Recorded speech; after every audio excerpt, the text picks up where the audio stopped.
Watch right now on the Front News project. Russia starts a war with NATO at sea. Alliance fighter jets are near the Russian border and Moscow is getting ready. Putin's soldiers are fleeing the front. Mass desertion in the Kherson region. You have to see this. And the battle for Pokrovsk continues. Exclusive footage from the very heart of the war. Fiery, intense, and blazing footage from the front lines. Watch right now.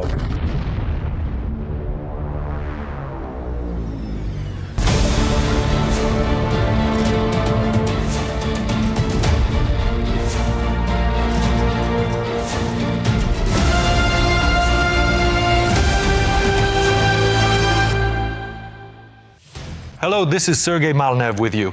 Let's get straight to the main topic. Russia is now spying on NATO underwater as well. A Putin submarine calmly cruised the ocean depths near the coast of France. And the reason its close proximity to a NATO country became known was thanks to the traditional Russian clumsiness. Whatever they do, it always breaks down. That's exactly what happened with this submarine. Here are the details. The Russian submarine was detected in the Baltic Sea by the Swedish Navy. The military reported this on social network X. According to the agency, the vessel entered the Baltic through the Great Belt Strait and was later spotted in the Kattegat Strait between Sweden and Denmark.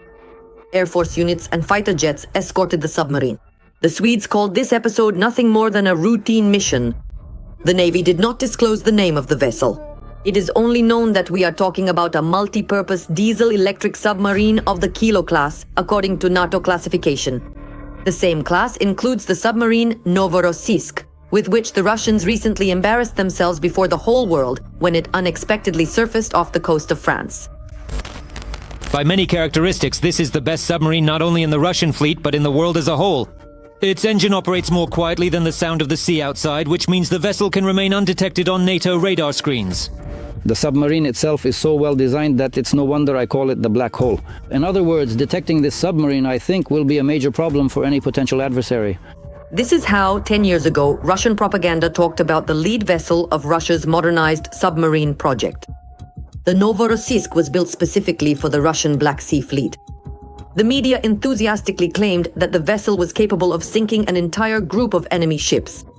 But now, in 2025, it seems it's getting ready to go to the bottom itself. According to the VHK GPU, due to damage in the Novorossiysk's fuel system while on combat duty in the Mediterranean Sea, fuel is leaking directly into the bilge.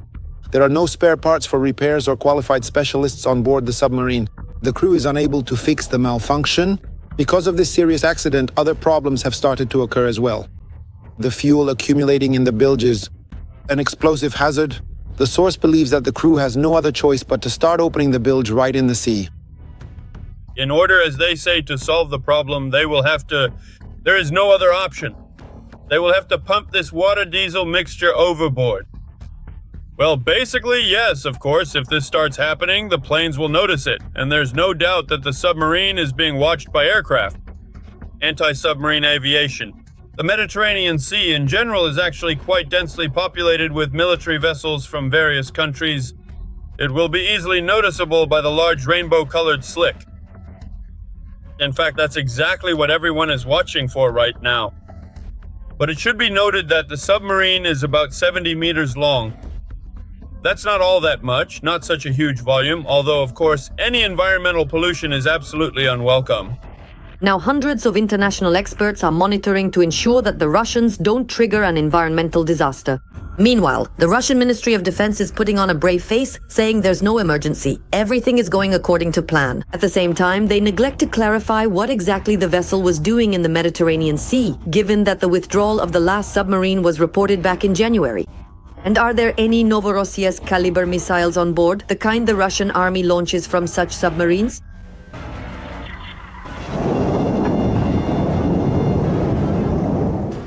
And most importantly, something the command doesn't mention at all. Is there any danger to the crew's lives? Diesel fumes are explosive, especially considering that a submarine is literally packed with various electrical devices.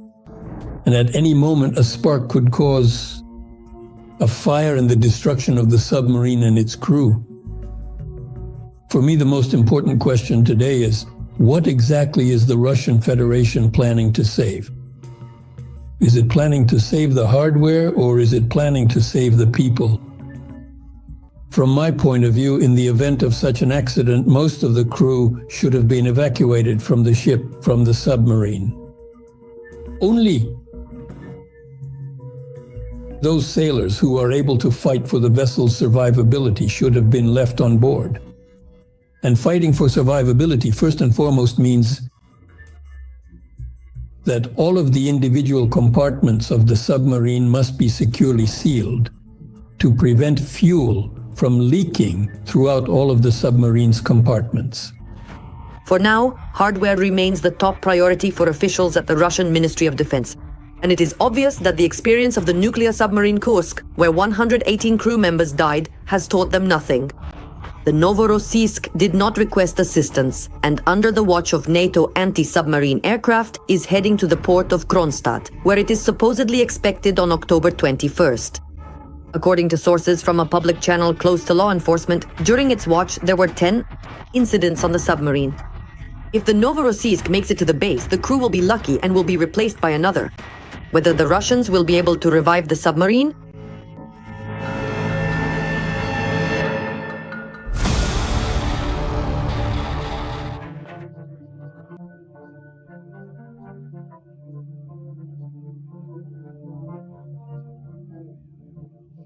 In the Pokrovsk direction, since the beginning of the day, Russian occupiers have made 55 attempts to push back our soldiers holding positions in the areas of the settlements of Vladimirovka, Shakhova, Dorozhnaya, Poltavka, Suketskaya, Rodinskaya, Mirnograd, Krasny Liman, Lisovka, Zverevo, Kotlina, Udakhnaya and Dakhnaya, as well as in the direction of the settlements of Pokrovsk and Novopavlovka. The defense forces are holding back the onslaught and have already repelled 54 attacks. Yes, this battle is not over yet, but it has already gone down in the history of the Ukrainian-Russian war as one of the bloodiest. After all, Pokrovsk is a symbol of the resilience of Donbass, a city against which the Russians have broken all their teeth but have still not captured. Our journalist will tell and show you how the city is living now. The battles for Pokrovsk have been going on for over a year. During this time, the occupying army has broken all its teeth, but still hasn't taken the city, which is just a stone's throw from the southern border of Donetsk region. The Pokrovsk direction is a priority for Putin. He has transferred 120,000 soldiers of his occupying army here. In the Pokrovsk direction, the occupiers have changed their tactics of warfare. We're talking about the use of mechanized columns in storming the positions of Ukraine's defense forces. Such tactics have not been observed for the past several months, up to half a year. Notably, the change in tactics is primarily linked to changing weather conditions.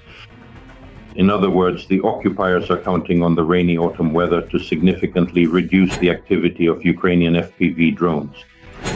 Since August of this year, Ukraine's defense forces have not only managed to protect Pokrovsk and the nearby settlements. Ukrainian defenders have liberated almost 183 square. Several kilometers of territory have been taken under control, and an additional 230 square kilometers of land previously held by enemy forces have also been cleared. At present, there are no sufficient grounds to claim or officially declare that full control has been established over the Pokrovsk agglomeration. The situation remains dynamic, and while progress has been made in reclaiming territory, the process of securing the entire region is still ongoing and has not yet reached the point where total control can be confirmed. In addition, Ukrainian fighters have neutralized at least 13,945 Russian invaders. Of these, 8,402 are irrecoverable losses, 5,419 wounded, and 124 taken prisoner. The occupiers have also lost nearly 1,300 pieces of equipment and weaponry. In other words, we are talking about the use of the so-called no price is too high tactic. The occupiers are well aware that out of all that armored equipment, not just tanks, but also IFVs and APCs, at most only about 20% will actually reach the positions of Ukraine's defense forces. And accordingly, the same proportion applies to the landing troops, meaning the manpower. The occupiers are using this tactic primarily to achieve political objectives. That is the goal. It's not even about the military aspect. The Russian dictator needs to demonstrate supposed tactical successes of the occupying army to the United States before the start of the negotiation process in Hungary. Despite losses and a shortage of personnel, the other day an enemy sabotage and reconnaissance group managed to infiltrate the center of Pokrovsk. Local social media channels report that during their advance, the Russians violated international humanitarian law and killed civilian residents of the city. This happened in the area of the railway station. One woman was miraculously saved by a local resident. Unfortunately, the occupiers are increasingly using the residents of Pokrovsk as human shields, or they simply shoot unarmed people right on the streets of their own city. Nevertheless, Ukrainians are holding the defense with dignity and destroying the enemy even as they approach Pokrovsk. In this video, the defenders of Pokrovsk used a single FPV drone to neutralize 10 occupiers at once who were moving at night in a truck near Selidov. The enemy continues to target weak spots and probe Ukrainian defenses in Mirnohrad, Pokrovsk district. A small group of occupiers broke into the city but was immediately eliminated by the Ukrainian armed forces. The difficulty in neutralizing Russian sabotage groups lies in the fact that they use A, urban infrastructure, and B, the local population as a human shield. This is what creates additional problems for Ukraine's defense forces when neutralizing Russian assault troops. But it should be noted that according to the Russian side itself, the average life expectancy of a Russian assault trooper is about 12 days. The president of Ukraine, Volodymyr Zelensky, is convinced that Russia is not interested in developing the occupied areas of Donbas, and will use the captured territories only for showy actions under the slogan, "We won the war." In addition, the commander-in-chief stated that Ukraine wants to end the war in a just and reliable way. And here is another very telling and symbolic story: the mass flight of occupiers in the Kherson direction. An unprecedented level of desertion is being recorded there. The reasons and consequences of such a large-scale escape of Russian soldiers from the front are covered next in our report. A wave of desertion has swept over the Russian army. In the fourth year of the war, no one except the bunker dweller is looking for action, and no one believes in Putin or Kremlin propaganda, which romanticizes the front anymore. Stagnation. I want some action. Instead, Russian soldiers are looking for any way to escape as far as possible from the Kremlin's action in Ukraine.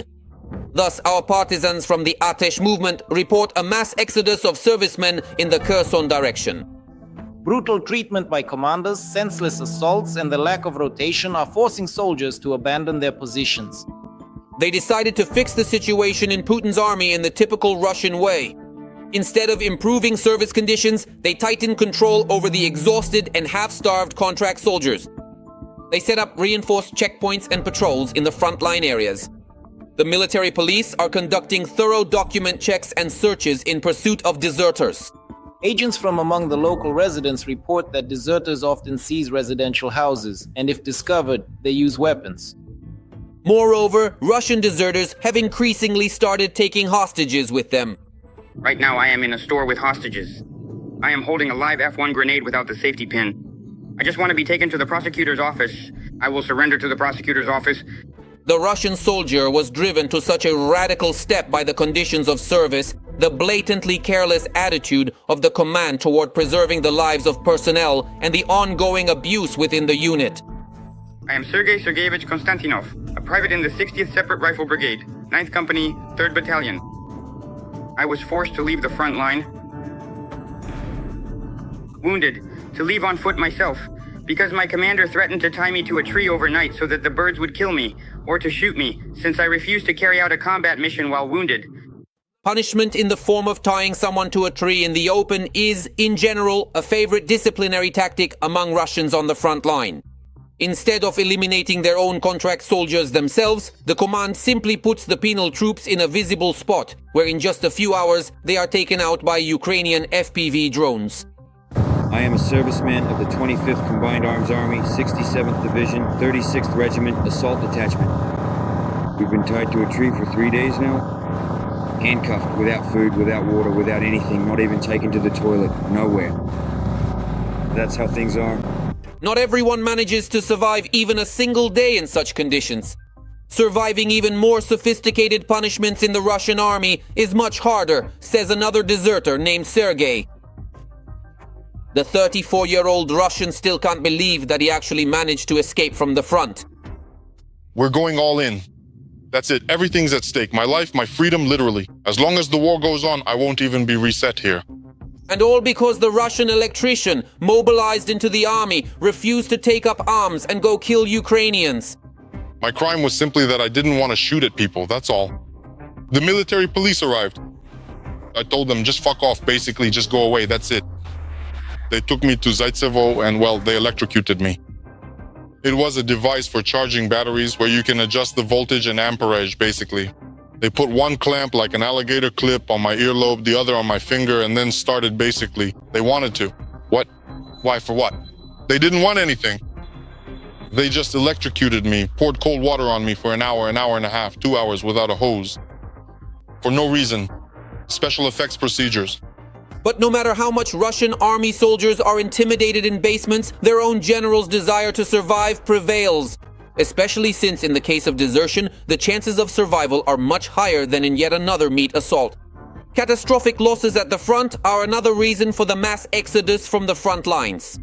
Why? Because it's one failure after another there. There, every third wounded soldier doesn't make it to evacuation. There are major problems there. There, so-called offensive actions have slowed down by exactly 2 to 3 times, as reported by American analytical centers. It's a failure there. Military analysts say that recently being wounded at the front for Russian soldiers is practically equivalent to being killed. Russian medics simply leave their own wounded 300s to die at their positions. Partisans in the Russian rear also report that the situation with evacuating the wounded is simply catastrophic. The command of some units deliberately does not send transport or evacuation teams for wounded soldiers, condemning them to a long and agonizing death. Due to the lack of vehicles and evacuation orders, the occupiers die within the first day after being wounded. Many of them could have survived if they had received timely medical assistance. Officers of these units openly state that it's easier to find new people than to risk equipment. This is direct evidence that the Russian army command considers its soldiers expendable. But this expendable resource also tends to run out, just like the money to maintain it. The Kremlin's treasury is empty, and the aggressor country has nothing left to pay endless death benefits, or, more importantly, bonuses for signing contracts with the Ministry of Defense. As a result, the authorities in at least 8 regions of Russia have reduced one-time payments several times over. In Taganrog, Chuvashia, and the Samara region. There, the amount was cut from 3.2 million to just 800,000 rubles. This is an avalanche that has started. Putin has no money. Putin no longer has the means to directly provide money and maintain what has become a mercenary army. No money means no fools willing to die at the front, analysts explain. The draft offices across the border have long been unable to meet the Kremlin's targets. No tricks work anymore. Nothing helps. That's crony capitalism for you. It's all about siphoning off the cash. That's the formula right now. People are profiting from the war. And the population, in the end, loses its initiative. And along with it, the desire to go to the front. But the desire to get away from that very front as soon as possible, no matter the cost, is only growing. Which means that the Russian army will soon face a much larger wave of desertion. Every voice matters. Join our community, support independent journalism and help us bring you the truth from Ukraine. Become a member of Ukraine Today. Join us now. Now let's take a detailed look at the operational situation on the Konstantinovka sector of the front. The situation here, to be honest, is also extremely tense. On the Konstantinovka direction, our defenders repelled 12 enemy attempts to break through our defenses in the areas of Oleksandrivka, Shulkino, Katerinivka, Shcherbinka, Rusin Yar, Sofiivka and Poltavka. Another battle is still ongoing. A prime target for new Ukrainian missiles and drones. The Russians are expanding their main airbase in Engels. This is evidenced by satellite images obtained by Ukrainian intelligence. For details on the enemy's plans and how to prevent their implementation, watch our next report. The Russian Federation is trying to revive its strategic aviation. In October, Russia is stepping up efforts to expand its main strategic aviation base. Avai Vector military observer. New construction projects are being observed at the Engels 2 airbase. In the northern part, concrete is being poured, additional taxiways are being built, and 12 parking spaces are being marked out. The Engels 2 airbase is one of the main hubs of strategic aviation for the occupying country. It is from there that strategic bombers take off to launch cruise missiles at Ukrainian territory. In addition, a significant amount of missile and aviation weaponry is stored on the grounds of this base. These engineering works began back in the spring. The active phase of construction has been ongoing for the past few months. It is likely that this is where the strategic missile carriers Tu-95MS and Tu-160 will be stationed, as well as the frontline bombers Su-34 and the Su-35 fighters. And at first glance, it might seem like ordinary construction work, but for military experts, this is a worrying sign. The expansion of the airbase increases the enemy's air force operational capabilities, reduces the time between sorties, raises the number of combat-ready aircraft, and simplifies the logistics of delivering munitions. These construction works at the Engels 2 airfield are, first and foremost, a demonstration. After the strike by Ukrainian drones on March 20th, 2023, intensive construction began. In other words, the Russian Federation is trying to show that this military facility is a priority. Moreover, it is protected by air defense systems. So this is more of a political signal for a domestic audience rather than an external one. That is, we're talking about Ukraine or the United States. In other words, it's an attempt to demonstrate that the Russian central government is in control of the situation. At the same time, work is also being carried out at another airfield, Diaghilevo in the Ryazan region. The aggressor country is trying to restore the mobility of its aviation and the density of its basing, reducing its dependence on individual runways. Additional parking spaces and taxiways make it possible to deploy aircraft more quickly, increase the number of takeoffs, and reduce the time equipment spends in vulnerable positions. With such construction work at these military facilities, the Russian Federation is trying to demonstrate that it continues to view so-called missile terror as a priority element of military political pressure on the leadership of Ukraine. In other words, lacking the ability to achieve real success on the front line, the main focus of the Russian occupation army is on strikes, including with the use of strategic aviation against infrastructure facilities on the territory of Ukraine and against residential cities. But expanding the bases is only part of the equation. Aviation requires crews, fuel, munitions, and secure supply lines. Losses among personnel, logistical problems, and international restrictions on components reduce the effectiveness of the new sites. Simply put, having more parking spots does not mean more strikes in the near future. And considering that the airfield is located about 600 kilometers from the line of contact, 600 kilometers from the notional Russian-Ukrainian border, it falls within the range of Ukrainian strike drones as well as other Ukrainian strike capabilities. We're talking about the long-range Neptune. Therefore, if there is indeed recorded activity of Russian aviation specifically from this airfield, there will be reciprocal responses from the Ukrainian side in the form of strikes against legitimate military targets. And this military airfield is a legitimate military target when it is used, whether by American strike systems, if they are supplied, or by a wide range of Ukrainian-made strike systems. And these airfields have become favored by the Ukrainian side.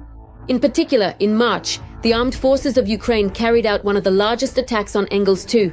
An ammunition depot was hit, and about 96 air-launched cruise missiles intended for several rounds of attacks were destroyed. Strikes on fuel reserves also seriously weakened the enemy's capabilities. And while the enemy tries to expand its infrastructure, Ukrainian defenses are being modernized. If there is even the slightest activity threatening Ukrainian cities, our defenders will once again deliver precise and devastating strikes, depriving Erefia of its last remaining aircraft. Now, let's discuss the situation on the Alexandrovka front. Putin's army war criminals are up to their usual tricks here as well. On the Alexandrovka front, since the beginning of the day, our defenders have repelled 17 enemy assaults in the areas of the following settlements in the Zaporizhzhia region: Andreevka, Klevtsovo, Alexandrovgrad, Voronoe, Sosnovka, Kalinovskaya, Novogrigorievka, Olgovskoye, and in the direction of Aristopol, Alexeyevka, and Privolnoye. 2 more combat engagements are still ongoing. Meanwhile, Ukraine and the United States are jointly developing a weapon that could radically change the course of this war. We're talking about an analog of the Shahed drones, but this joint development is much more effective and modern. Intrigued? Our journalists are about to reveal exclusive details.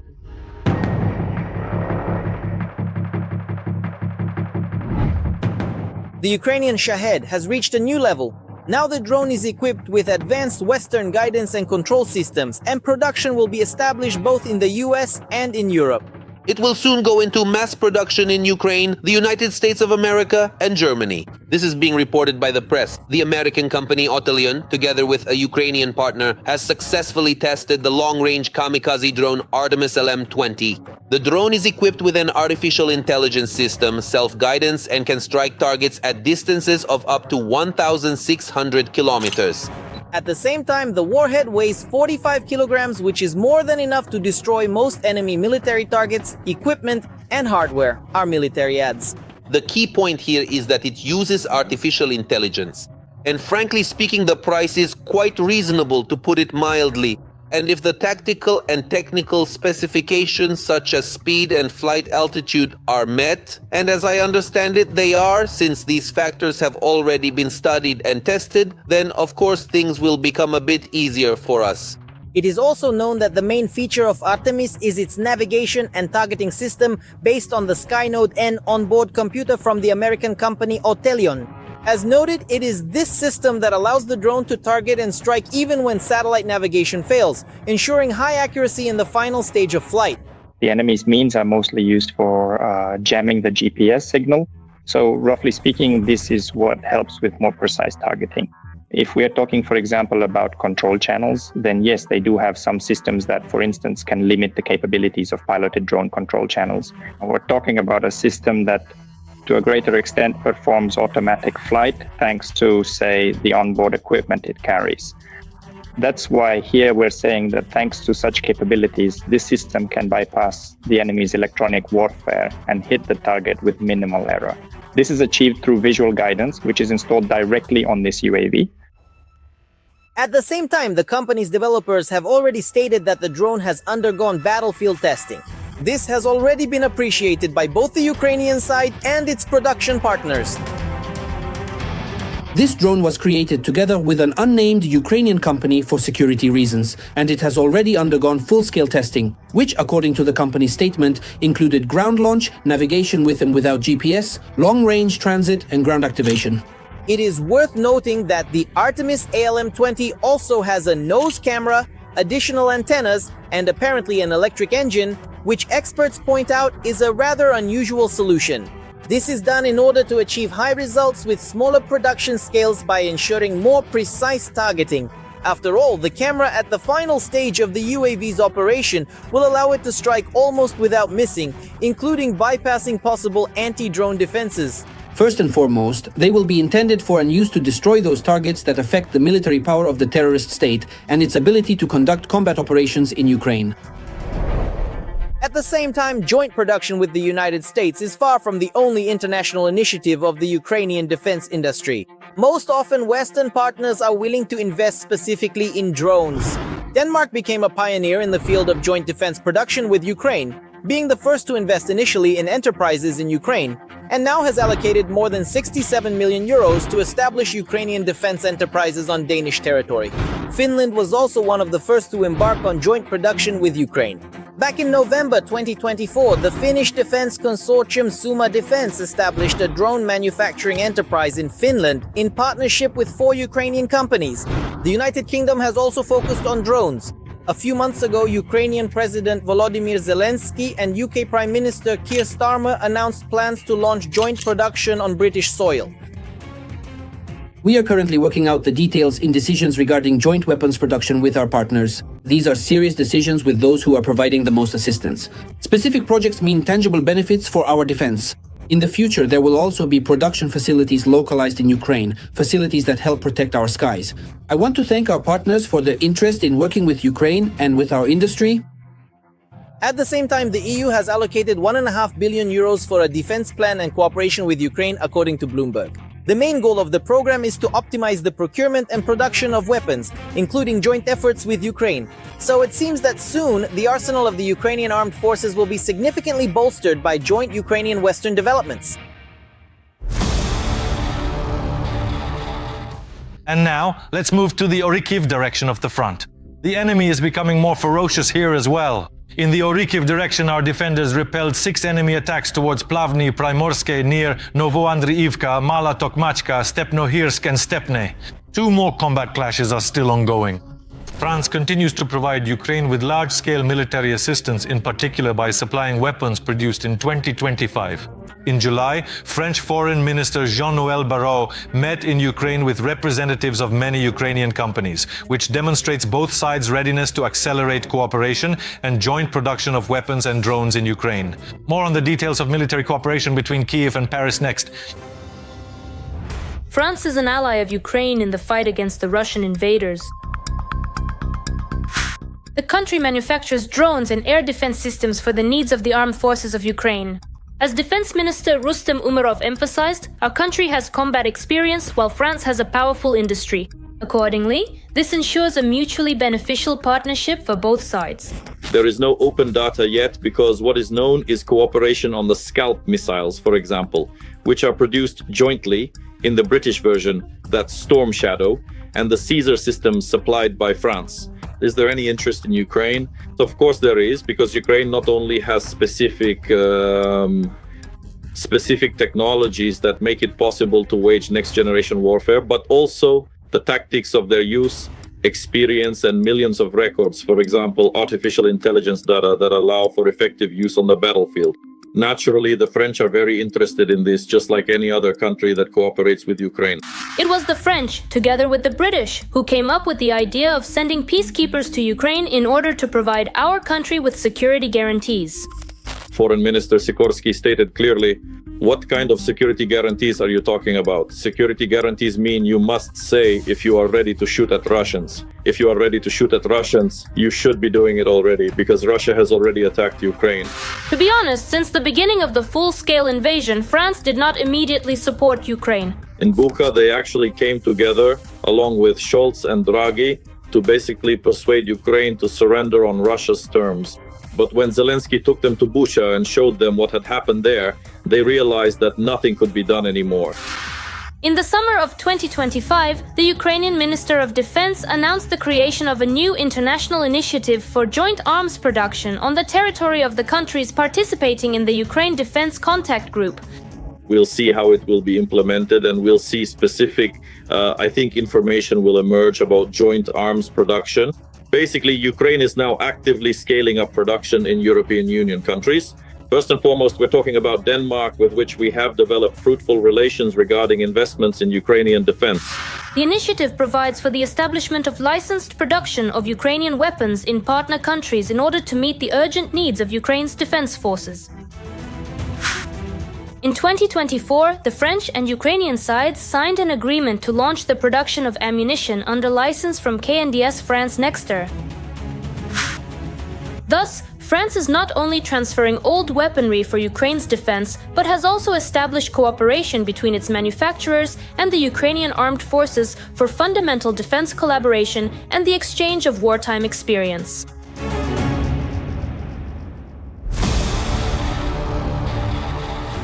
That's all for today. But very soon on Front News, you'll see new unique reports from our journalists brought to you straight from the hottest spots of the war so that you know the truth. This was Serhiy Malnev with you. Take care of yourselves and your loved ones.